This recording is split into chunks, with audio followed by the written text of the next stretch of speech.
Welcome, Dolphins fans, haters, and everyone in between to your favorite show, discussing the greatest franchise in sports, the Miami Dolphins.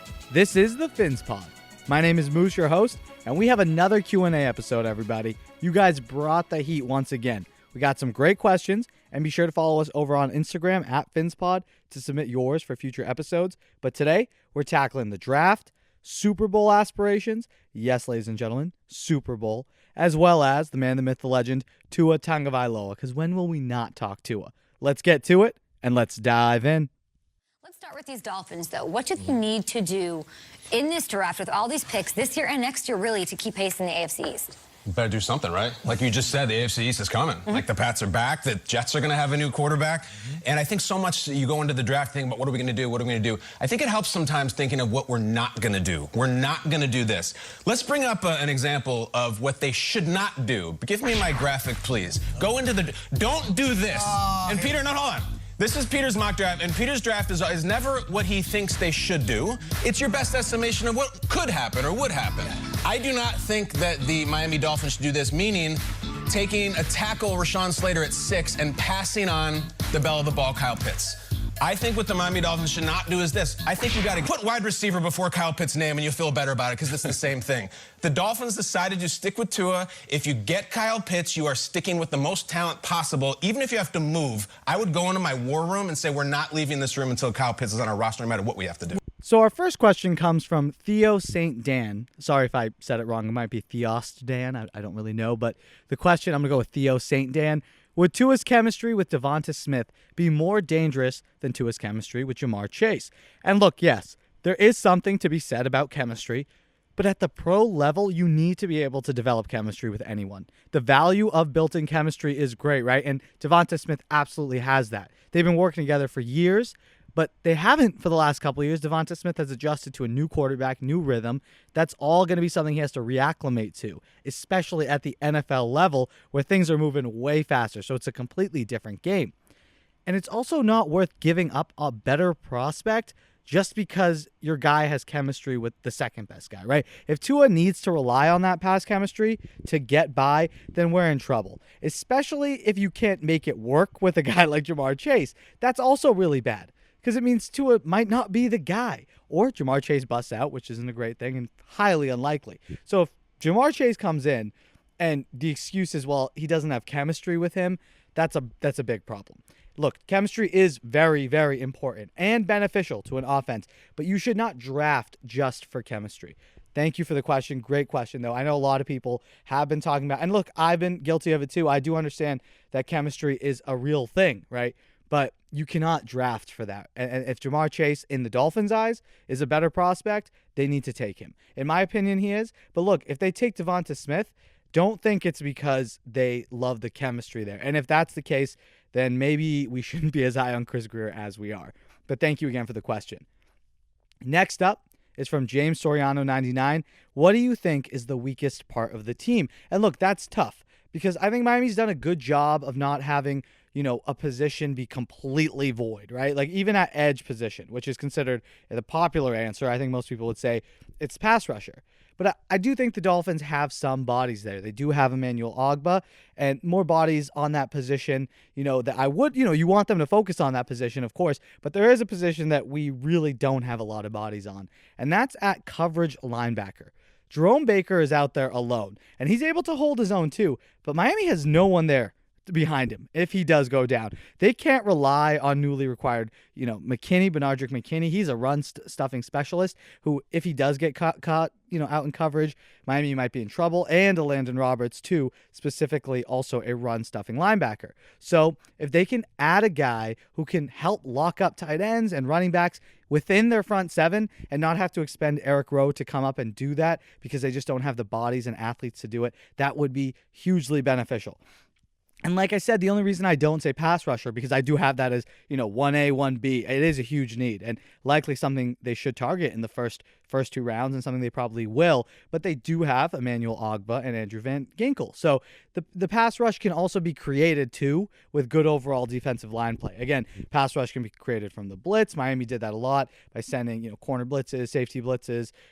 Jerome Baker just bursting through the middle. He had a great year blitzing last year. So Miami can create that pass rush. but they cannot create coverage, right? You need a guy who can cover.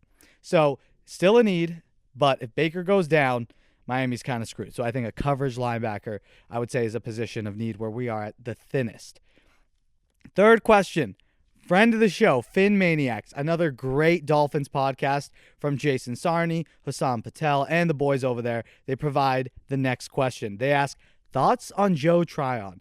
Joe Tryon is a defensive edge prospect from Washington. He's definitely someone who would help fix the issue that we were just talking about the previous question. Look, he's got a huge frame, 6'5", 260 plus pounds, and for that size, explosive, right? That's the reason I think he is going to go in the first 2 rounds. Strong, has good inside rush ability too. And look, he's not the most twitchy guy, which is why you're not seeing him hurt with Jalen Phillips and Gregory Rousseau. And some people are way higher on him than others. Some people are a bit lower. For me, I think he would be a contributor right away because of the lack of bodies at the edge position. He could help in a rotation and develop and get better with good coaching. So the ceiling is also very high on him. So I would love him at pick 36. Depending on who you ask, like I said, that could be a little too rich, or he could be gone by then, right? But I would be happy taking him at 36. Definitely not at 18. I think that's a little too high for him there, but 36, I'd be a happy camper. And any later than that, just gravy. Thank you guys so much. Fin Maniacs, check them out. Another great podcast. Thanks for the question. Our next question from Carlo.Achoa. What do you think Flores' plan is for next season? And look, as the man himself likes to say, thank you for the question, I think Flores is going to take it one day at a time, right? But if we were going to project, right, say what would his overall goals be and his hopeful plan for next season, I think Flo is going to want to continue to progress and build on the team's strengths last year, so defense, and improve upon their weaknesses, so specifically run support and explosive plays on offense. Yes, I do think the Dolphins' defense is going to be better next season. Yes, consistently, probably top 3. I know it was top 5 and for a while was up there at number 1, but they kind of fell off towards the end. I think Miami is going to have a deeper roster and have a better understanding of the defense too. Not a lot of turnover, right? There's actually going to be the same young guys in year 2 or in year 3 for some of them in Flores' system, only going to get more comfortable. However, I don't think they're going to have as many turnovers because X having 10 picks again, that's going to be tough. But hopefully they can make it up from other corners. Byron Jones can hopefully get more than one. Maybe some Bobby McCain and Eric Rowe getting on the action a bit more. But probably less turnovers. But I believe Flores went into this offseason knowing the areas he needed to improve, red zone defense specifically, and getting his defense off the field faster, right? Getting 3 and outs faster, ending drives faster. This whole bend and don't break philosophy, as great as it is, and it helps you win games, but it does tire your defense out if they're bending too much. So Flores is trying to make it more rigid. So yeah, they'll never break, but it's also pretty damn hard to bend them too. So his overall plan, I would say go into each week and make sure you put the best packages together to defend that specific team that you're playing and attack opposing defenses by pressing on their weaknesses and using your newly acquired skill players to do that and attack. Do they struggle with explosive plays over the top? Well, there you go. Game plan. We're taking shots with Will Fuller and DeVonta Parker, trying to stretch out the field all day long. They struggle in the run game. Well, damn, we're doing 12 personnel and running it up your throats. So last season, the Dolphins' defense was the one dictating games for the team, right? It was the defense that controlled the flow of those games that they did dominate. The offense never really had that type of game. Due to the youth and lack of playmakers overall, there was never really a game of consistent explosion, right? There were flashes. There were a few drives, even some quarters where the offense really picked it up. But if the defense made an adjustment, figured it out, Miami couldn't pivot. They just didn't have the playmakers and the assets yet to do that. So next season, I think he's going to want to beat down teams offensively and then keep them real low on the scoreboard with the defense too, and help continue increase that margin of victory and just really establish themselves as a real contending team and build this young team's confidence and hopefully make a run. Our next question from Callum H. It's actually __ Callum _H __. If Tua is a bust, and in parentheses, he made sure to say, I don't think he will. Good to know, Callum. Where do we go from there? So if Tua is a bust, what do we do? Well, look, it depends on how bad of a bust he is, right? There are gradients to this. If Miami is still a good team, right, and kind of like the Vikings of a few seasons ago, they're just a quarterback away, then yeah, I do think that they look to trade for someone, maybe get a vet and try again in the draft, right? Just get someone as sort of a bridge quarterback to help you compete and like the Vikings tried to do for a while, but then eventually go back to the draft and find your next guy. And I don't think Flores and Greer are as tied to Tua as people think, right? If they build a good ship, and they were doing that pre-Tua, right? If they continue to build that ship, but then they got the wrong captain, well, look, Stephen Ross might give them another shot at that to find a new captain, as long as the crash is not some spectacular failure. If it's not a Gase situation where he really, really started to look bad and tank the team's future prospects. If it's just Tua, I think Miami just pivots and moves on. And look, I don't think that's going to happen either, but we can't say it's impossible. It's absolutely possible, whether it be injury, whether it be something off the field. Who knows? You never know.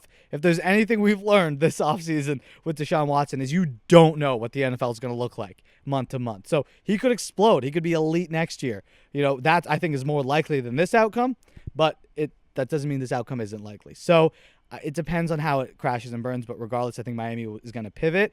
And if it's in some horrible way where the team also tanks, then yeah, unfortunately, Flores and Greer might be tied to Tua there. But if not, and it clearly is watching on Sundays just the quarterback at fault, the defense is still doing their job, then yeah, I think they'll get another shot to draft another quarterback or try to sign a big name or make a big trade, which we know Greer is, prone to do. Next question from Nicardo Burke. He asks, rank the order of positions we should take in the draft. Oof, that's tough. So, it's at the top, it's not tough, right? It's pass catcher. That's number one, because it's frustrating. I don't want to say, because if I had to rank tight end, Miami has decent tight end. So, I don't want to say tight end because you know what I mean by that. Kyle Pitts is a tight end. So I guess if I had to pick one of them, I'm going to say receiver. But really, number one for me is pass catcher. But really, we'll just say receiver. Second is offensive line, just because you can never be too good on the offensive line. And although they've invested a lot of capital, invest more. Figure it out. You figure that out. I don't care if you underinvested elsewhere. It's just going to be helpful to your team overall, right? If you can run the ball because your offensive line's crazy good, it's not the worst thing that your backup tight end's trash or, your third string receiver drops the ball a lot, because you can just run and your quarterback's protected, and it gives you more opportunity offensively to do more. So that's why I would say offensive line is the second area of need after receiver. Then linebacker. Like I said, Miami's a little thin in certain spots. Again, with the loss of Kyle Van Noy, that's something that Miami's most likely going to try to address in the draft, whether it be at pick 18, if Zaven Collins is the guy there, maybe a little high if Micah Parsons falls. So linebacker is number 3. Then I would say defensive end, because yes, Miami does need a defensive end, and they're probably right there. I'm not going to say linebacker is a much, much bigger need. Again, we had a question talking about this a few minutes ago. So sort of that same philosophy of why linebacker is above defensive end, just because Miami needs to add depth there, right? And then I would say running back. I just devalue what a running back is in terms of draft value. Take one in the 4th or 5th round, in the 6th round. Take 2 after the 5th round. I don't care. One of them, statistically, will be just as good as one of these guys taken high up who's going to bust out. Because running backs are not something that good teams invest in, right? They don't need to do that. They find running backs elsewhere because the league currently as it stands is not necessary to take one in the first round. I'm sorry. I know some of you guys think that Najee Harris at 18 is going to elevate this offense. What happens if Najee Harris gets hurt, right? Oh my God, you're screwed. He's a running back. He's more likely to get hurt, one. So don't put all your eggs into that basket. And 2, why would you waste 18 on a position where realistically the leading rusher of that class is going to come in the middle rounds? That's been proven out. Who was the best rookie running back last year? James Robinson from the Jacksonville Jaguars. Where was he taken? Oh yes, undrafted. So doesn't mean that you shouldn't take them higher. If you find a guy who's a good fit and you think, it's something that you can work with, take him if the value is there. But I'm sorry, you can't tell me that there is a running back at 18 that is just as valuable as an offensive lineman, a defensive lineman, a pass rusher, a linebacker. So many more positions of value at 18. So that's why I don't really want the Dolphins focusing on it too much high in the draft. But you get to round 2, 3, 4, 5, go ahead, take a running back. Question number 7, Pasta_La Vista asks, What led to Tua? Thank you again for the second question in 2 weeks in a row. Thank you very much, Pasta La Vista. What led to Tua not having his best performance? Was it a lack of great players or the offensive coordinator? You're going to hate this. Combination of the two, as everything in life is a little more complicated. It's not black and white. We live in the gray. But it was also due to some of his own limitations, too. We can't deny that. Mentally, he's still learning to process the game last year. So while still adjusting physically, too, he had to kind of do both of those at the same time. And now that he's more comfortable, it's only natural that he's going to improve. But specifically talking about his poor performances last year, those games, I think you can go back and point mainly between the two to play calling. Yes, the weapons were not the best, but the play calls were not putting them in positions to succeed either. We all saw that game in, game out. Gailey was calling predictable run plays. He would take shots way too infrequently and just allow the defense to get comfortable and sort of figure out the Dolphins' offense way too fast because they were never being challenged, and the Dolphins' offense was never keeping them honest based on these play calls and the predictability of it all. There were also a lot of drop passes from inconsistent receivers, which hurt him a lot. And look, that just before moving on from this question, people love to say Tua sucks, as we've talked about a lot on this show, and you've probably seen a lot everywhere. People say he sucks, and yet equally every single mock draft, and everyone will also tell you that they're taking a receiver. So it's almost like the haters themselves know deep down inside that they don't really have a leg to stand on because they themselves are saying that, hey, he needs weapons. So, how can you, if there was a guy who was like, look, Tua sucks, they should take a quarterback, I respect that more because at least you're going to sit on the fact that Tua sucks. But if you're telling me Tua sucks, and then you're like, yeah, but they got to get him weapons, it's like, well, then does he suck or did he need some help? Where is it? Because if he sucks, if you're telling me he sucks, move on. But if you're telling me they need to take a receiver, I think you and I both know he doesn't suck. Question number 8. Arrow_Dan asks, should the Dolphins trade pick 18? Look, it depends what they do at pick 6. I'm sorry, 2 questions in a row with depends. But if they go get their guy at 6, ideally that pass catcher, and they don't feel like they had to settle and they're happy with that 6th pick, well, then go right ahead and trade 18. But that trade is likely going to be a trade back. Remember, Miami does like to do that. They did it last year with Green Bay going from 24 to 30, where they eventually got Noah Benogany and acquired some more capital on day 2 and 3. I think Miami, if the board falls in a certain way where, the value isn't really there at 18 and they feel like if they fall back into the 20s, the guys there are far more, worth the value proposition and they can pick up a couple picks, I don't see why not. Look, I'm not opposed to acquiring more picks and drafting by volume. I think that's what's helped with this rebuild, and I think will continue to help keep this team relevant. So trade backs are always good. Now listen, is a trade up possible from 18? Considering that they've already burned assets moving up from 12 to 6, I don't think it's likely. However, if one of the big names is falling, so say Jalen Waddle starts falling a little bit, and Miami wants to toss in a mid-round pick to go up a couple of spots to nab him, I don't think that would hurt. I think that could really help if you got 2 premier guys, right, and had to give up a little bit, especially in the mid-rounds where you don't really know how good those guys are going to be. If you can verify 2 guys from day 1 that are going to be starters for you, then I absolutely think that's something that the Dolphins would be interested in. Next up, Asiano414 asks, should Miami go interior offensive line at 18, going with a guy like Vera Tucker, or should they focus on edge or wide receiver?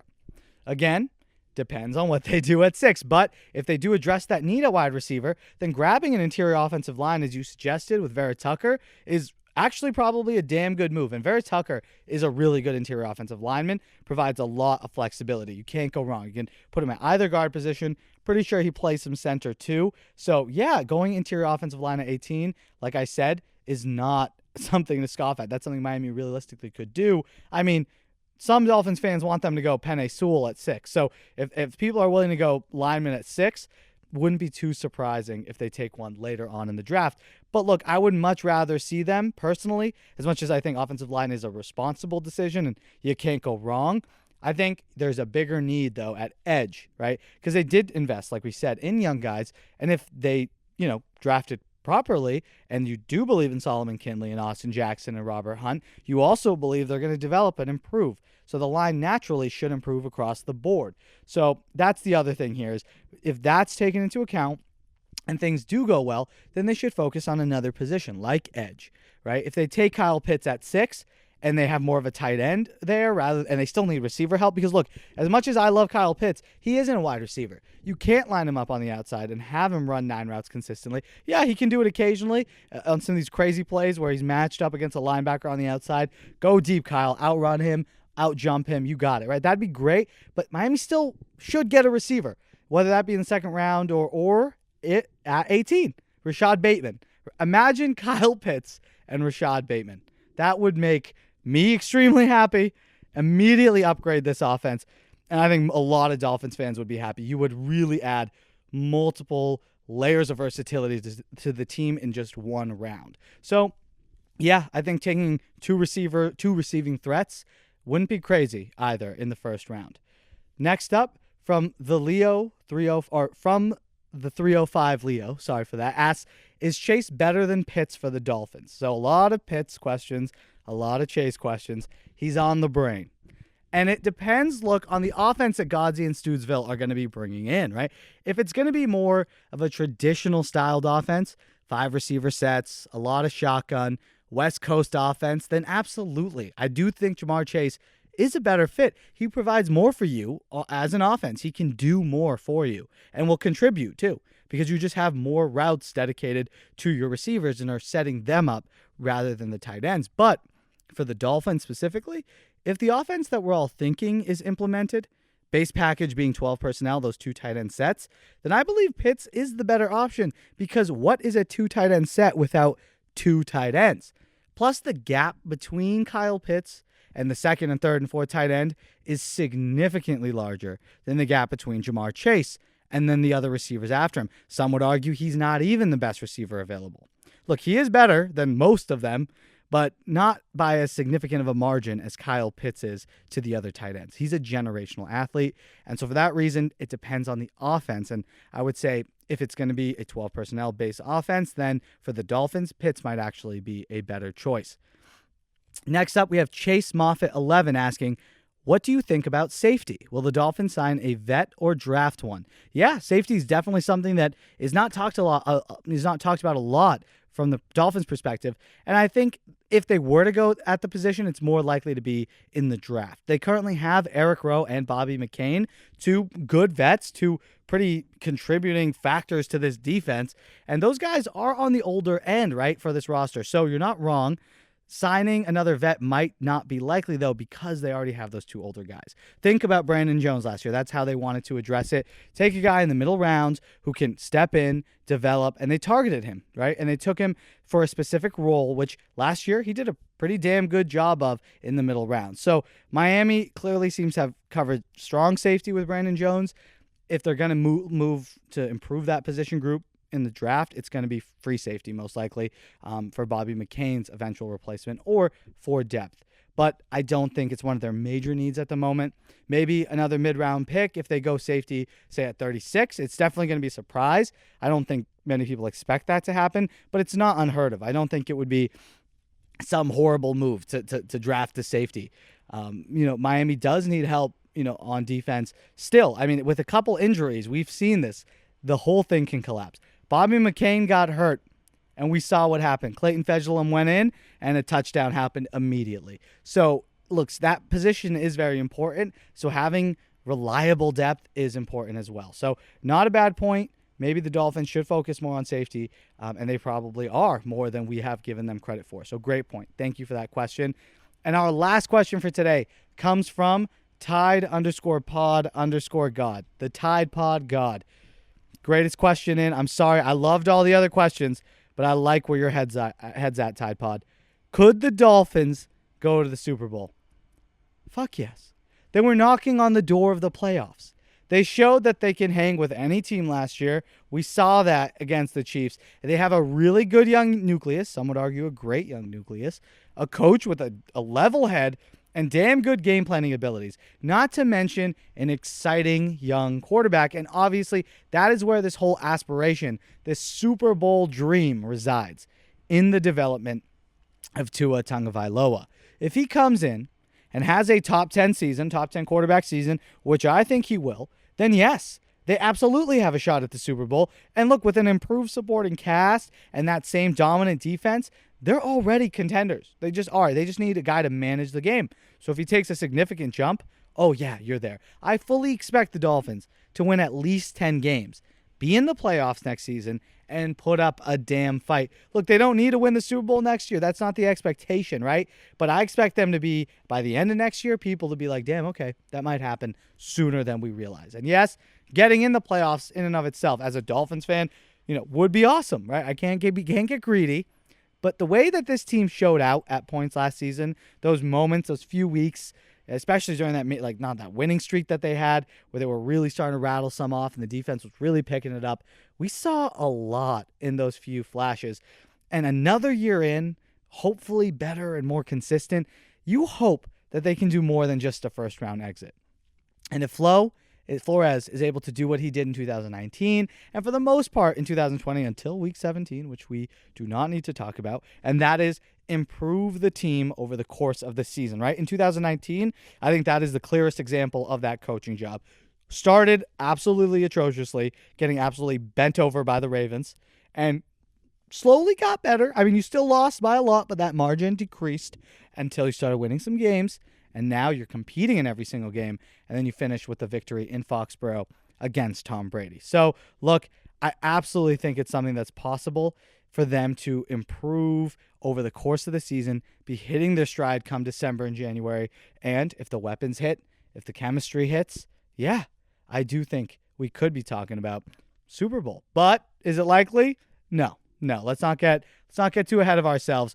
We want to build something where we're talking Super Bowl year in, year out right now. So if they can't do it next year, but we see enough where we feel comfortable that, hey, we're building something consistent, then that's more than good enough. And I think Flores will absolutely earn Coach of the Year next season if they win one playoff game, let alone a Super Bowl appearance. But thank you all so much for the questions. That's going to do it for us on that front. Like I said, be sure to follow the Instagram at PhinsPod to submit your questions for next week. But thank you guys so much. Love doing the Q&As. Miami Dolphins cornerback Byron Jones had high hopes for Tua Tagovailoa, said we should, quote, expect a big jump from the second-year quarterback. Hey, Brandon, the expectations for Tua in year two are blank. Ha! Oh, I got it. Oof. Listen, this is scary. I'm going to go with the word scary because if this dude can make a huge jump, then this team is going to be really good. I believe in Brian Flores. Brian Flores is a top 5 coach. He's sensational. I believe in that defense. We saw them stand up against Patrick Mahomes. They looked like they were really good. It came down to the end, and of course, Patty Mahomes pulled it out. But they showed really well at times last year. So if you insert a Tua that is ascending, this is going to be a scary team, not only in the AFC, but we're talking about, potentially going farther. Tua, the only thing he needs to work on is his timing. That's the only thing off. Like, he has to see these guys open. No, Tua, drop back, know where you're going, be confident, and let it rip. If he can do that, this team's going to go to another level.